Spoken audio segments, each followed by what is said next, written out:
Hello everyone and welcome back to minds mind tutorials. Maryam here.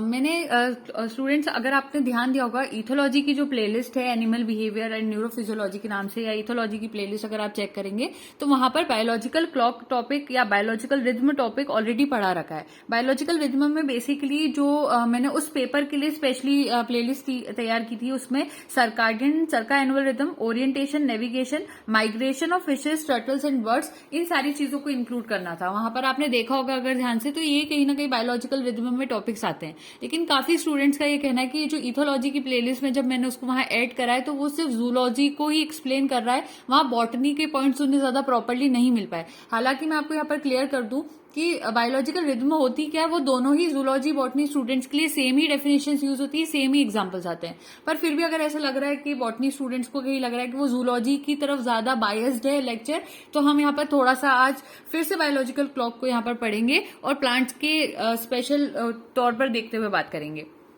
तो biological clock क्या होती है? फॉर एग्जाम्पल एक इंसान है, अभी मैं इंसान में एग्जांपल ले रही हूँ, फिर मैं पूरी तरह प्लांट्स में कोशिश करूंगी आपको समझाने की। फॉर एग्जांपल कोई इंसान है, वो एक दिन, आज के दिन सुबह 7 बजे का अलार्म लगा के सो जाता है। वो अलार्म से उठ रहा है, दूसरे दिन भी उसने अलार्म लगाया 7 बजे वो उठेगा, तीसरे दिन भी उसने अलार्म लगाया 7 बजे वो उठ जाएगा। लेकिन फोर्थ डे फॉर एग्जाम्पल उसने अलार्म क्लॉक नहीं लगाई, स्टिल उसकी नींद बहुत ज्यादा चांसेस है कि खुद ब खुद 7 बजे खुल जाएगी। तो अभी क्या चीज होगी कि बिना अलार्म क्लॉक के कैसे बॉडी ने याद कर लिया? तो हमारी बॉडीज में बायोलॉजिकल क्लॉक होती है जो इन चीजों को याद कर लेती है। उसी को बायोलॉजिकल क्लॉक को अगर हम देखें प्लांट्स के अंदर, तो वही टॉपिक आज हमारा बॉटनी के थोड़ा बायस्ड रहेगा, मैं ये कह सकती हूँ। यहाँ पर बॉटनी के लिए हम यहाँ पर देखेंगे। तो अब यहाँ पर होता है क्या स्टूडेंट्स, ये जो बायोलॉजिकल क्लॉक होती है, इसको इसकी पढ़ाई को जिस ब्रांच में हम पढ़ते हैं बेसिकली वो फिनोलॉजी कहलाती है। क्या कहते हैं इसको? फिनोलॉजी कहते हैं। पहला पॉइंट तो आपके लिए इंपॉर्टेंट आता है, फिनोलॉजी, या फिर इसको फिनोमोलॉजी भी कहते हैं। एक और वर्ड, फिनोमोलॉजी। सो आप यहाँ पर चाहें तो लिख सकते हैं, number of living beings are known to exhibit certain features which appear in a rhythmic manner at regular intervals. उसी को हम कहते हैं बायोलॉजिकल क्लॉक। समझ में आ रही बात?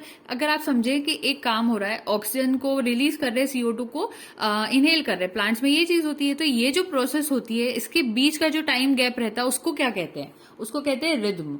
समझ में आ रही बात? तो रिदम का आपको एक आइडिया यहां से लग जाएगा।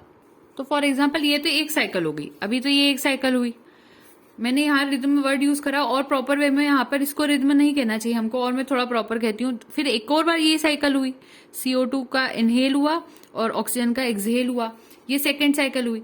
तो इतना टाइम गया, फॉर एग्जाम्पल इसमें 1 सेकेंड लग रहा है, इस प्रोसेस में अगेन 1 सेकेंड ही लगेगा, और इसके बीच में भी कुछ सेकेंड लगेगी। फॉर एग्जाम्पल 2 सेकेंड कुछ नहीं हुआ, मतलब ये मैं सिर्फ समझाने के लिए कह रही हूँ। तो इनके बीच का जो टाइम गैप होता है उसको हम रिदम कह सकते हैं, बीच वाले को भी रिदम कह सकते हैं। एक आइडिया लग जाएगा आपको कि जो एक दो प्रॉपर इवेंट्स जो कि बिल्कुल एग्जैक्टली सेम टाइम इंटरवल पर होते हैं, 2 बायोलॉजिकल साइकिल के बीच का जो टाइम गैप होता है उसको हम रिदम कहते हैं।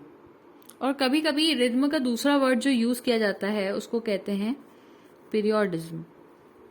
क्या कहते हैं इसको? पीरियोडिज्म कहते हैं। ठीक है, ये बात क्लियर हो रही होगी। तो आपको यहाँ आइडिया लग गया होगा कि बहुत सारे लिविंग बीइंग्स में ऐसा देखा जाता है कि सर्टेन फीचर्स होते हैं जो कि एक रिथमिक मैनर में होते हैं, रेगुलर इंटरवल्स में वो चीजें होती है, पीरियोडिज्म में होती है, यानी कि टाइम प्रॉपरली वही टाइम है, बार बार वो चीज देखी जाएगी उस प्लांट के अंदर। तो ये जो चीज होती है कि जब रिथमिक मैनर आ जाए किसी चीज में, रिथमिक मैनर आ जाए, और वो भी कैसे? एट रेगुलर इंटरवल्स पर आ जाए। जैसे कि स्लीपिंग मूवमेंट्स जो होते हैं लीव्स और फ्लावर्स के, उनको पता है शाम होते लीव्स खुद से क्लोज होने लग जाएंगी, फ्लावर्स जो होते हैं वो थोड़े से बंद जैसे हो जाते हैं, सुबह के टाइम वो खुद से खुल जाते हैं। तो उन्हें ये स्लीपिंग मूवमेंट्स का एग्जाम्पल हम ले सकते हैं, वो भी एक बायोलॉजिकल क्लॉक का एग्जाम्पल है। तो एग्जाम्पल हम डाल सकते हैं स्लीपिंग मूवमेंट्स का। समझ में आ रही होगी बात? ये सारी जो छोटी छोटी चीजें हैं वो हम बायोलॉजिकल क्लॉक में पढ़ते हैं। सिमिलरली अगर रेगुलर फ्लक्चुएशंस ऑब्जर्व हो रहे हैं वेरियस फिजियोलॉजिकल प्रोसेसेस में, उसको भी हम बायोलॉजिकल क्लॉक में पढ़ते हैं। The time interval for these fluctuations could be 24 hours, a week, a month और इवन अ ईयर। कभी कभी ये जो टाइम इंटरवल, जैसे मैंने 1 सेकेंड का एग्जाम्पल लिया, कभी कभी कोई एक मूवमेंट है, फॉर एग्जाम्पल एक फ्लावर है वो ओपन अभी कर रहा है और कभी वो क्लोज रहता है, तो हो सकता है ये जो टाइम गैप रहता है वो यहाँ पर होता है 2 मंथ का। ये तो मैंने बहुत अजीब सा एग्जांपल बनाया, ऐसा होता नहीं नॉर्मली। तो 2 मंथ का है, और फिर वो फ्लावर वापस से क्लोज हो जाता है, और वो क्लोज होने में कितना टाइम लेता है? वो अगेन 2 मंथ का टाइम लेता है। ये जो चीज होती है, एक पीरियड जो आ जाता है यहाँ पर, रिद्म जो मेंटेन हो जाती है, टाइम गैप जो आ जाता है, इसी को हम बायोलॉजिकल क्लॉक कहते हैं। तो आपको इससे थोड़ा आइडिया लग गया होगा कि जो टाइम इंटरवल है वो एक वीक का भी हो सकता है, 24 घंटे का हो सकता है, एक मंथ का भी हो सकता है, इवन एक ईयर यानी एक साल का भी हो सकता है। So the time interval between two similar events, समझना बात को, दो सिमिलर इवेंट्स, जैसे कि ये फूल का बंद होना और इस फूल का यहाँ बंद होना, ये दोनों सिमिलर इवेंट है, दोनों में क्लोज हो रहा है, यहाँ भी क्लोज हो रहा है और यहाँ भी क्लोज हो रहा है। तो ये जो दो सिमिलर इवेंट्स हैं, अगर हम इनकी बात करते हैं, इनके बीच का जो टाइम इंटरवल होता है वो कितने महीने का हो गया? 4 मंथ्स का हो गया, 4 मंथ का हो गया टोटल। अब ये जो 4 मंथ का टाइम गैप होता है, अगर हम इसकी बात यहां पर करें तो ये सिमिलर इवेंट वाली चीज को कहते हैं रिद्म। क्या कहते हैं इसको? रिद्म कहते हैं। So if this rhythm is associated with biological processes called biological rhythm, the rhythms are also known as periodism. तो इन्हीं रिद्म्स को पीरियोडिज्म भी कहते हैं। तो मैंने यहाँ पर जो जो चीज समझे उसकी डेफिनेशन भी आपको बता दी, आप लिख सकते हैं चाहे तो। अब यहाँ पर थोड़ा आगे बढ़ते हैं हम। एक साइंटिस्ट थे जिनका नाम था एंड्रोस्थिन्स। एंड्रोस्थिन्स, ठीक है, एंड्रोस्थिन्स। ये 400 BC की बात है, बिफोर क्राइस्ट, ठीक है। तो Androsthenes in 400 before Christ observe that sleeping movements of leaves are horizontal during day time. दिन के टाइम पर अगर देखा जाए, डे के टाइम पर, तो लीव्स की जो स्लीपिंग मूवमेंट्स, यानी लीव्स जब सोती थी, दिन में अगर लीव्स सोती थी तो वो कैसे सोती थी? हॉरिजॉन्टल सोती थी। समझ में आ रही बात?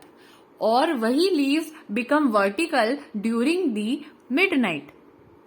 तो मैं ये भी लिख देती हूँ, मिडनाइट के टाइम पर, आधी रात के टाइम पर अगर आप चेक करोगे तो वो जो लीव्स होती थी वो कैसे सोने लगती थी? उनका स्लीपिंग मूवमेंट वर्टिकल हो जाता था, ठीक है। लीव्स की बात कर रहे हैं हम, लीव्स की किसकी बात कर रहे हैं? स्लीपिंग मूवमेंट की बात कर रहे हैं। तो ये चीजें हमें देखने को वहां मिल रही थी। तो Androsthenes in 400 BC observed that sleeping movements of leaves are horizontal during day time and become vertical during the midnight. ये इस टाइप से डिफरेंट चीजें देखने को मिल रही थी प्लांट्स में। तो उसी से हमें एक आइडिया मिलने लगा कि बायोलॉजिकल क्लॉक कुछ होता है। तो इसको देखते हुए फिर हमारे पास इसकी डेफिनेशन आ गई। किसकी डेफिनेशन आ गई? बायोलॉजिकल क्लॉक की डेफिनेशन आ गई। तो अब यहाँ पर हम बायोलॉजिकल क्लॉक की डेफिनेशन इंक्लूड कर देते हैं हमारे नोट्स के अंदर। सो बायोलॉजिकल क्लॉक क्या होता है कि flowering, fruiting, vegetative growth, reproductive growth, metabolic activities eight definite time, ये सारी जो एक्टिविटीज के नाम मैंने लिए एक तरह से मेटाबॉलिक एक्टिविटीज है, ठीक है। तो ये सभी एक्टिविटीज एक डेफिनेट टाइम में हो रही है प्लांट्स में। Assumed the existence of a clock, तो साइंटिस्ट ने माना, यानी कि प्लांट्स के अंदर एक ऐसी छुपी हुई घड़ी है, क्लॉक है, जो हमें तो दिखाई नहीं देती लेकिन प्लांट्स में है जरूर। उस क्लॉक का नाम उन्होंने रखा बायोलॉजिकल क्लॉक। तो उन्होंने क्या कहा कि फ्लावरिंग, फ्रूटिंग, ठीक है, फ्लावरिंग हो गई, फ्रूटिंग हो गई, उसके बाद वेजिटेटिव ग्रोथ हो गई, वेजिटेटिव ग्रोथ, रिप्रोडक्टिव ग्रोथ हो गई, ठीक है, और भी जो दूसरी मेटाबॉलिक एक्टिविटीज हो गई उनको भी हम यहाँ इंक्लूड कर सकते हैं, ठीक है। ये सारी चीजें क्या होती है? एट डेफिनेट टाइम पर होती है। एक डेफिनेट प्रॉपरली उसका जो टाइम है उसी पर बार बार देखने को मिल रही थी। तो assumed the existence of a clock, एक क्लॉक का एग्जिस्टेंस हमने यहां से अज्यूम करा। उस क्लॉक को कहा गया दिस क्लॉक इज दिस, ये एस लिखना था, this clock is known to be biological clock. उसी को हम क्या कहते हैं? बायोलॉजिकल क्लॉक कहते हैं। तो यहां से बायोलॉजिकल क्लॉक का डेफिनेशन हमें थोड़ा बहुत आइडिया लगा। अब ये जो रिथम्स होती है ये दो तरह की होती है। रिथम के दो टाइप होते हैं, वो आप देख रहे हो यहाँ पर। तो रिथम जो होती है वो कितनी तरह की होती है? 2 तरह की होती है। अब कौन सी 2 तरह की होती है? नाम लिखते हैं यहाँ पर। और ये भी कहा गया, पहले मैं रिथम की टाइप बताने से पहले आपको एक चीज और यहाँ ऐड कर रही हूँ कि ये भी कहा गया कि ये जो बायोलॉजिकल क्लॉक की स्टडी होती है इसको फिनोलॉजी या फिनोमोलॉजी कहते हैं, वो तो आपने समझा। लेकिन ये जो फिनोलॉजी फिनोमोलॉजी होती है इसमें ये मेन पॉइंट रखा जाता है कि बायोलॉजिकल क्लॉक जिस चीज से कंट्रोल होती है वो चीज होते हैं जीन्स और हॉर्मोन्स। इन 2 के बेसिस पर सारी वर्किंग होती है। यानी वो जो घड़ी अंदर वर्क कर रही है उसकी बैटरी कौन है? जीन्स और हार्मोन्स हम कह सकते हैं। समझ में आ रहा होगा अब आपको, यहाँ पर थोड़ा आइडिया तो लगने लगा होगा। तो अब जो रिथम तो होती है वो 2 तरह की होती है यहाँ पर, एक्सोजीनस और एंडोजीनस। इस तरह से दो होती है यहाँ पर।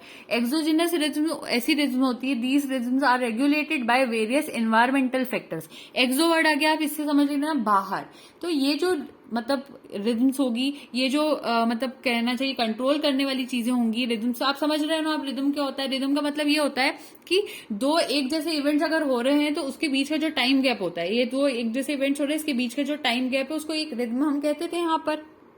ठीक है, तो ये जो रिदम होती है कि किस तरह से क्या कंट्रोलिंग होगी, क्या टाइम होगी, बायोलॉजिकल क्लॉक कैसी होगी, उसको अगर कंट्रोल करने के फैक्टर्स जो है वो अगर इन्वायरमेंट बन रहा है, यानी कि बायोलॉजिकल क्लॉक कहीं ना कहीं अगर इन्वायरमेंट से रेगुलेट हो रही है, इन्वायरमेंटल फैक्टर्स उसको रेगुलेट कर रहे हैं, तो ऐसी रिदम को हम एक्सोजीनस रिदम कहते हैं। जिसमें मेन एग्जाम्पल्स में आते हैं फोटोसिंथेसिस, फोटोपीरियोडिज्म, स्टोमेटल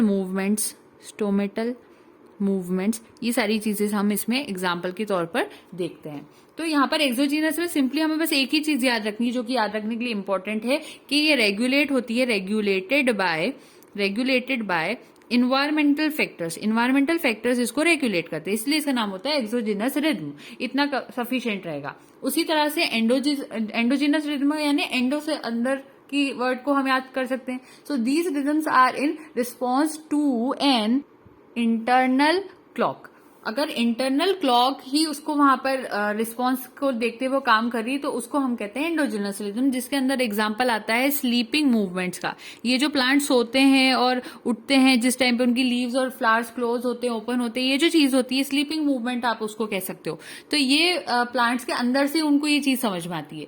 सो एंडोजिनस रिदम में आपको लिखना रहेगा कि these rhythms are in response to an internal clock. ये किसके ऊपर रहती है? In response to internal clock को लेकर ये रहती है। समझ में आ रही होगी बात आपको इससे। तो ये दो चीजें याद रखना है, एक चीज में है रेगुलेशन कहाँ से हो रहा है, इन्वायरमेंटल फैक्टर से, और एक चीज में याद रखना है ये इंटरनल क्लॉक से हो रहा है। तो ये दोनों का डिफरेंस होता है। तो एक्सोजीनस रिदम, एंडोजीनस रिदम, दो तरह की मेन रिदम्स होती है। अगर मान लीजिए आपसे कोई पूछ लेता है कि अगर जो पीरियोडिसिटी है, ठीक है, पीरियोडिसिटी अगर पीरियोडिसिटी रेगुलेटेड हो रही है बाय इकोलॉजिकल फैक्टर्स अगर उसको रेगुलेट कर रहे हैं तो ऐसी क्लॉक को क्या कहते हैं? तो उसको इकोलॉजिकल क्लॉक कहते हैं। समझ में आ रही बात? उसी तरह से अगर पीरियोडिसिटी रेगुलेटेड हो रही है बाय फिजियोलॉजिकल प्रोसेसेस,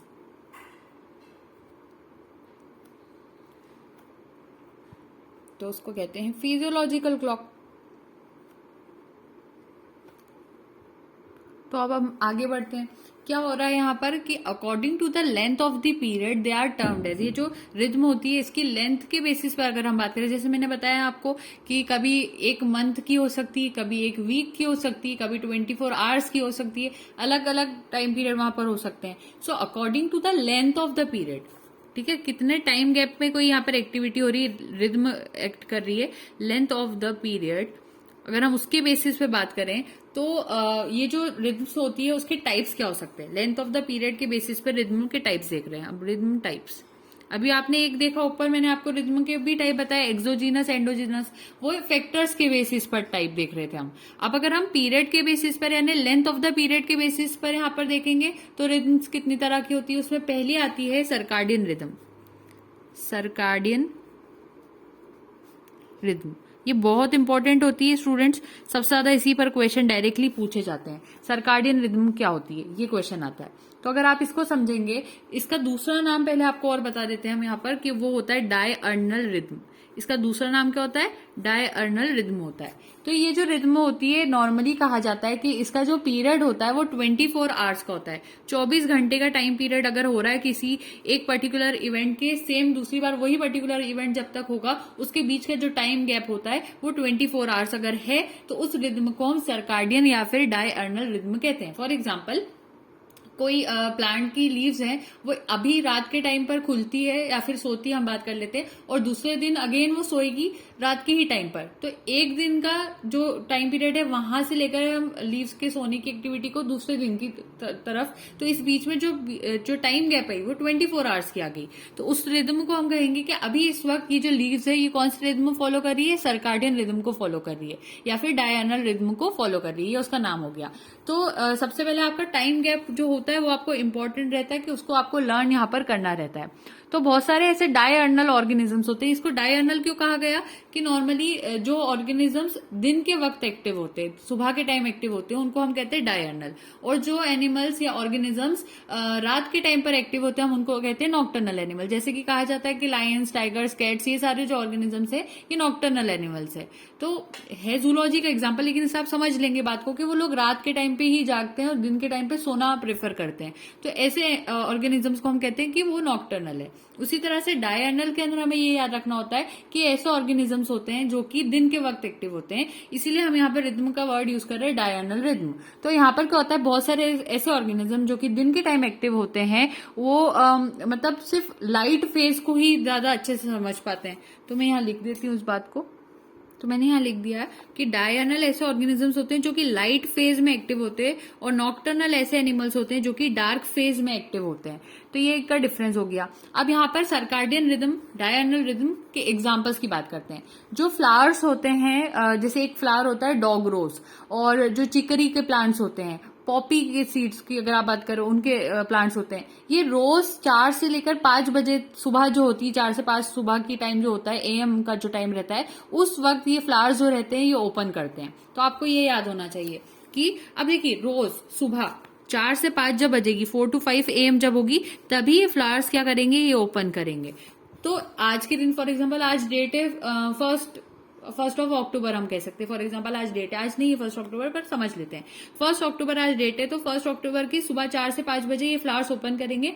अब रात तक ये वापस क्लोज हो जाएंगे। फिर दूसरे दिन की वापस से सुबह जब आएगी 4 से 5 बजे की, यानी 2 अक्टूबर जब आएगा, फिर से 4 से 5 AM जब होगी, तो ये फ्लावर्स फिर से ओपन करेंगे। तो ये जो टाइम गैप दोनों फ्लावर्स ओपन होने के बीच में आया वो कितने घंटे का होता है, यहाँ पर 24 घंटे का, यानी 24 आवर्स का होता है। ऐसे ऑर्गेनिजम्स को हम सर्काडियन रिदम फॉलो करने वाला कहते हैं। तो एग्जाम्पल में याद रखना, फ्लावर्स ऑफ ये एग्जाम्पल पढ़ रहे हैं हम, dog rose, chicory, poppy, open at, या ओपन यहां पे से देख सकते हो, मैं पूरा नहीं लिखती हूँ, open at 4 to 5 AM in the morning. उसी तरह से एक होते हैं लेटिस कहते हैं जिसको खाने की सब्जी जो रहती है, लेटिस। तो इनमें क्या होता है, यहाँ अगर आप इसको समझो कि इसका जो फ्लावर होता है ये भी सुबह 7 बजे के टाइम पर ओपन करता है। ये भी सर्काडियन रिदम फॉलो करते हैं, यानी दिन में एक बार। तो इसका टाइम याद रखना, ये 7 AM पर ओपन करता है। इसका फ्लावर कब ओपन करता है, 7 AM पर। और इन तीनों का जो मैंने नाम लिया वो कब ओपन करते हैं, वो 4 to 5 AM पे करते हैं। लेटिस का आपको याद रखना, लेटिस का फ्लावर 7 AM पर ओपन करता है। ये याद हो गया। उसके बाद जो मेटिंग रिएक्शन होती है पैरामीशियम की, वो भी टाइम को फॉलो करती है। इस टाइप से अलग अलग पैरामीशियम यहाँ इंक्लूड कर लिया हमने, यानी मेटिंग रिएक्शन जो होगा पैरामीशियम में, वो भी 24 आवर्स की ही रिदम को फॉलो करेगा। पैरामीशियम में 24 आवर्स वाली चीज फॉलो करेगा। उसी तरह से एक चीज होती है पेटल मूवमेंट, वो भी सर्काडियन रिदम का एग्जांपल है। उसके बाद सेल डिवीजन के अंदर भी आपने पढ़ा होगा पहले, तो वो भी सर्काडियन रिदम के हिसाब से ही टाइम पीरियड फॉलो करते हैं, जो कि 24 आवर्स का होता है। इसीलिए हम सेल डिवीजन को भी सर्काडियन रिदम में रख रहे हैं। उसी तरह से रेस्पिरेशन की प्रोसेस भी यहाँ पर आ सकती है। माइसीलियल ग्रोथ आप यहाँ एग्जाम्पल ले सकते हो। माइसीलियल ग्रोथ किसमें, न्यूरोस्पोरा में। माइसीलियल ग्रोथ इन न्यूरोस्पोरा, ये आप पढ़ सकते हो यहाँ पर। फिर फोटोसिंथेटिक रिदम इन गोनियाउलेक्स, ठीक है, फोटोसिंथेटिक रिदम, वो भी इसमें एग्जांपल आप ले सकते हो। वो भी किसमें, गोनियाउलेक्स में, ये आ जाता है इसके अंदर एग्जाम्पल। उसके बाद बायोलुमिनेसेंस देखने को मिलता है कुछ एल्गी के अंदर, वो भी सर्काडियन रिदम का एग्जाम्पल है। बायोलुमिनेसेंस के बहुत सारे लेक्चर्स पढ़ाए मैंने, मतलब डिटेल में। बायोलुमिनेसेंस स्पेलिंग पे भी ध्यान मत देना, मैंने अभी जल्दी में लिखा तो थोड़ा मैं समझाने पे फोकस कर रही हूँ। बायोलुमिनेसेंस किसमें, स्पेशल एल्गी के अंदर।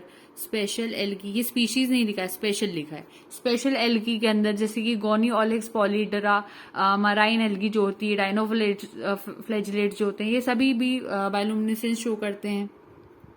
तो यहाँ से आपको और मिल जाता है कि बायोल्यूमिनेसेंस की एक्टिविटी जो होती है प्लांट्स के अंदर, मतलब प्लांट्स में स्पेशली, मतलब एल्गी में, प्लांट्स नहीं कहना चाहिए, एल्गी में जो होती है स्पेशली, वो एल्गी का नाम होता है गोनियोलेक्स पॉलीएड्रा। तो ये भी जो होती है वो सर्काडियन रिदम को फॉलो करती है, आप याद रखेंगे। डायनोफ्लैजिलेट्स की अगर हम बात करते हैं तो डायनोफ्लैजिलेट्स भी यहाँ पर सर्काडियन रिदम को फॉलो करते हैं। तो dinoflagellates show a rhythm of bioluminescence. इसमें होता क्या है, ये इमिट करते हैं लाइट को, वो भी कब, मिडनाइट के टाइम पे, आधी रात का जो टाइम होता है उस टाइम पे ये बायोल्यूमिनेसेंस की प्रोसेस शो करते हैं, लाइट को इमिट करते हैं। और इस वजह से जो सरफेस होता है ओशन का, आप ओशन को देखोगे ना तो ओशन एकदम डार्क, पूरा अंधेरा होता है, उस टाइम पे ओशन पे लाइट दिखाई देने लगती है, तो फॉस्फोरेसेंस दिखाई देने लगता है कहीं ना कहीं ओशन के ऊपर। ये मिडनाइट पे ही रोज ये काम करते हैं और लगभग 23 आवर्स का ये साइकिल होता है, इसलिए मैंने उसको सर्काडियन रिदम में आपको इंक्लूड करवा दिया है। तो आपको ये हमेशा याद रखना कि it emits light at midnight in the surface of ocean due to phosphorescence, due to which waves of ocean becomes emitted, या फिर लाइट वाली हो जाती है, बायोल्यूमिनेटेड आप कह सकते हो उस वर्ड को, मतलब लाइट का जो वर्ड एक प्रॉपरली मुझे याद नहीं आ रहा क्या कहना चाहिए इसको, तो वो दिखाई देने लगता है during night after every 23 hours. और यहाँ पे ये जो एल्गी है वो क्या करती है, इनके अंदर एक जो कंपाउंड होता है वो बनता है लूसीफेरिन नाम का। वो जो कंपाउंड रहता है ना लूसीफेरिन, उसकी वजह से वो बायोल्यूमिनेसेंस शो करती है। इसको डिटेल में मैंने पढ़ा रखा है, आप वहां देख लोगे तो मिल जाएगा आपको।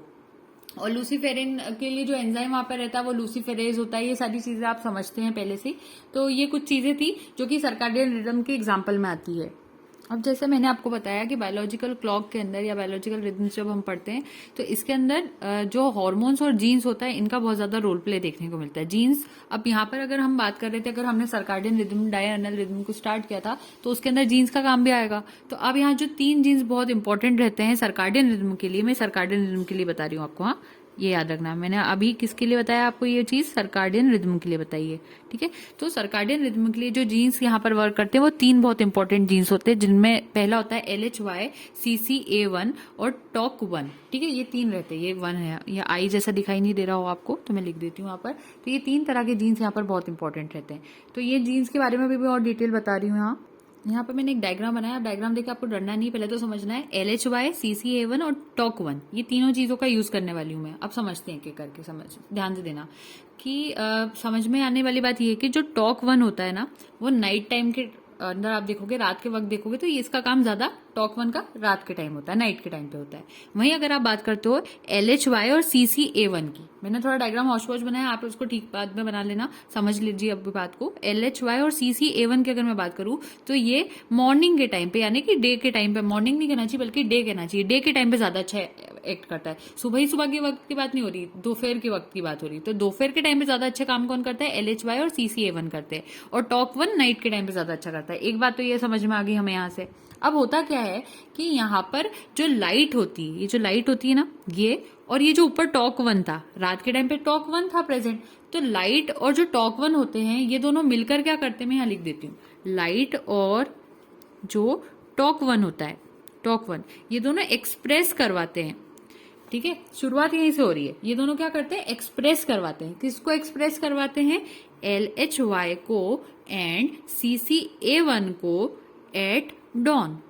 सुबह ही सुबह का जो टाइम होता है ना, एकदम सुबह का, मॉर्निंग एकदम बस शुरू होता है, ठंडा टाइम रहता है, डॉन का टाइम रहता है, DAWN, है ना। तो ये जो टाइम रहता है इस वक्त LHY और CCA1 को कौन यहाँ पर एक्सप्रेस करवाता है, लाइट और TOC1 करवाते हैं। तो ये जो लाइट थी ये सुबह ही बस पहली सनलाइट की किरणें आई वो थी, और TOC1 था, इन दोनों ने मिलकर किसको एक्सप्रेस करवाया यहाँ पर, LHY और CCA1 को एक्सप्रेस करवा दिया यहाँ पर। ये TOC1 जो है ना, यहाँ पर TOC1 ये रेगुलेटरी प्रोटीन है, तो शुरुआत यही करवा रहा है, यही रेगुलेट करवाता है। लेकिन ये जो शुरू में ये जो रेगुलेट करवा रहा है ना लाइट के साथ, ये जो TOC1 मिलके LHY और CCA1 को, इस टाइम पे देखिए ये नाइट है, यहाँ नाइट खत्म हो रही है इस जगह पर, और यहाँ से डे शुरू हो रहा है, तो इसी वक्त यहाँ पर ही तो डॉन होती है कहीं ना कहीं, बस रात खत्म होने लगती है और सुबह सवेरा जो होता है वो शुरू होने लगता है। वो जो ठंडा सा टाइम रहता है एकदम सुबह का, बस हल्की सी सनलाइट शुरू होती है आना, वही टाइम तो डॉन का वक्त कहलाता है। तो ये जो डॉन का टाइम होता है उस वक्त यहाँ पर LHY और CCA1 जो होते हैं उनकी शुरुआत हो जाती है कि वो अब आने लगते हैं। लेकिन आपको ये याद रखना है कि इस वक्त LHY और CCA1 इतने ज्यादा अमाउंट में यहाँ पर नहीं आते, थोड़े से हल्की सी अमाउंट में आते हैं, बहुत ज्यादा पीक पे इनकी वैल्यू नहीं चली जाती। थोड़े टाइम बाद डॉन से यहाँ पर आगे की तरफ जब टाइम बढ़ता है, दोपहर का टाइम बढ़ता है, तब LHY और CCA1 बहुत ज्यादा अच्छे अमाउंट में हो जाते हैं।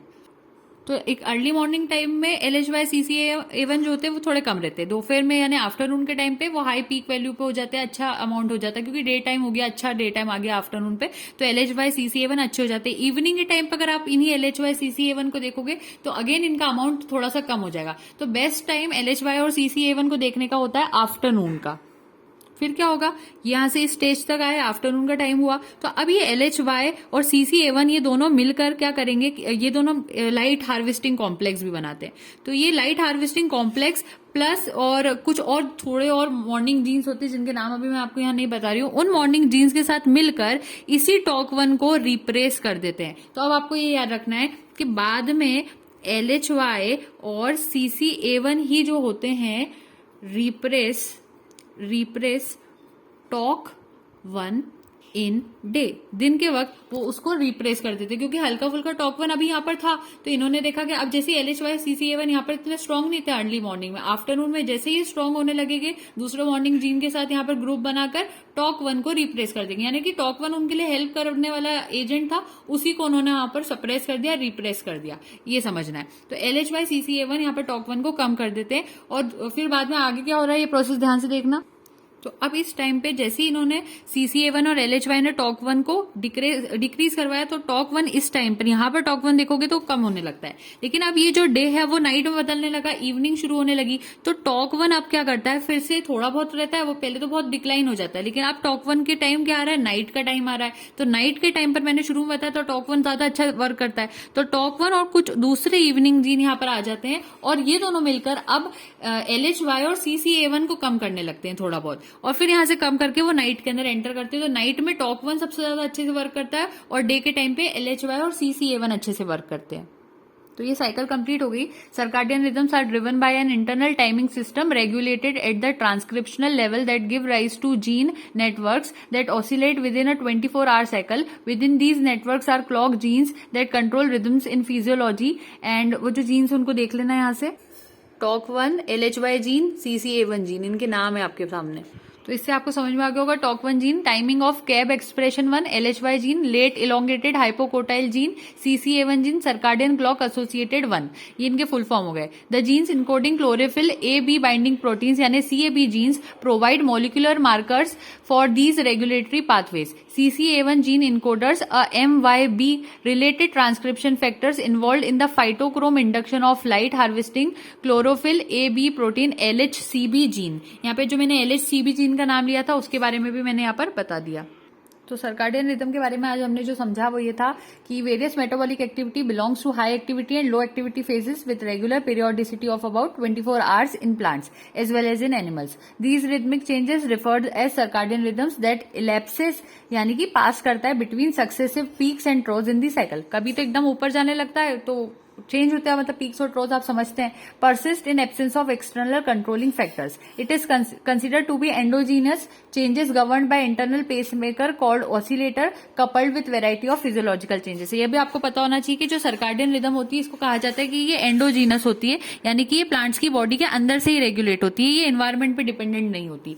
जैसे मैंने अभी बताया था एंडोजीनस एक्सोजीनस का मीनिंग, तो ये एंडोजीनस होती है, ये भी कहा जाता है। अब कुछ फैक्टर्स जो कि सर्काडियन रिदम को रेगुलेट करते हैं वो होते हैं temperature, light, blue red light. Temperature में क्या करना है, टेम्परेचर में क्या होता है कि oscillators unaffected by temperature enable clock to function normally under variety of seasonal and climatic condition. This clock is said to be exhibit temperature compensation. उसके बाद लाइट आती है। Light is strong modulator of rhythm. Light बहुत अच्छे से मतलब modulation करवा सकती है इसके अंदर। Circadian rhythm persist under controlled lab condition period of 1 or more hours longer or shorter than 24 hours. In nature, their period tend to be uniformity close to 24 hours because the synchronizing effect of light at day break referred as entrainment नाम की चीज देखने को मिलती है। Blue red light, both blue और red light effective होती है इंट्रेनमेंट में। Red light affect photo reversible by far red light mediated by phytochrome. Blue light response mediated by blue light photo receptor. So circadian rhythm सबसे ज्यादा important होती है, इसलिए मैंने थोड़ा ज्यादा इसमें डिटेल्स आपको बता दिया। सर्काडियन क्लॉक और circadian oscillator is a biochemical oscillator that cycles with a stable phase and is synchronize with solar time. ये सब बात पता होना चाहिए। Such a clocks in vivo period is necessarily almost exactly 24 hours. Question देखो, following are the plots representing biological rhythms at different types. ये देख सकते हो आप, इसका आंसर है प्लॉट 1 and 3। समझ में आ रहा है? ये क्वेश्चन जो है वो अल्ट्रा रेडियन रिदम रहती है उसके ऊपर है। अल्ट्रा रेडियन रिदम जो होती है वो 24 आवर्स से छोटी साइकिल होती है। मैंने अभी पढ़ाई नहीं है, बट स्टिल क्वेश्चन है मेरे पास, मैंने आपको शो कर दिया यहाँ पर। तो इसका आंसर प्लॉट 1 and 3 पे इसलिए आ रहा है क्योंकि अगर आप फॉर एग्जाम्पल नून टू नून देखें, यहाँ पर देखना, समझना बात को। अगर आप इस नून से लेकर अगले नून तक देख रहे हो तो इसके अंदर एक सिमेट्री बन रही है। नेक्स्ट नून से नून में नहीं बन रही है। उसके बाद इस नून से यहाँ तक देखोगे अगर आप, तो वहां पर भी एक सिमेट्री तो बन रही है, लेकिन टाइम ज्यादा लग रहा है। हमें तो 24 आवर्स से छोटी वाली साइकिल देखनी है, यहाँ पर ढूंढनी है। फिर ये वाली है, यहाँ पर भी नून टू नून में आ रही है। तो ये इस टाइप से क्वेश्चन सॉल्व किए जाते हैं। इजी क्वेश्चन है, आप समझ कर अगर आप इसको करोगे तो आपको आ जाएगा समझ में। सो आई थिंक आज के लिए सफिशिएंट है। मैंने यहाँ से आपको शुरू से बायोलॉजिकल क्लॉक का थोड़ा सा नॉलेज दिया। अभी इसके टाइप्स और पढ़ना बाकी है। मैं अभी ये नहीं कह रही हूँ कि लेक्चर कंप्लीट ही हो गया पूरा, मतलब ये आज का लेक्चर तो कंप्लीट हो गया मतलब। और इसके आगे के जो लेक्चर्स हैं सर्काडियन रिदम के अलावा थोड़ा डिटेल में बताऊंगी। तो stay tune for that and don't forget to like, share and subscribe. Happy learning.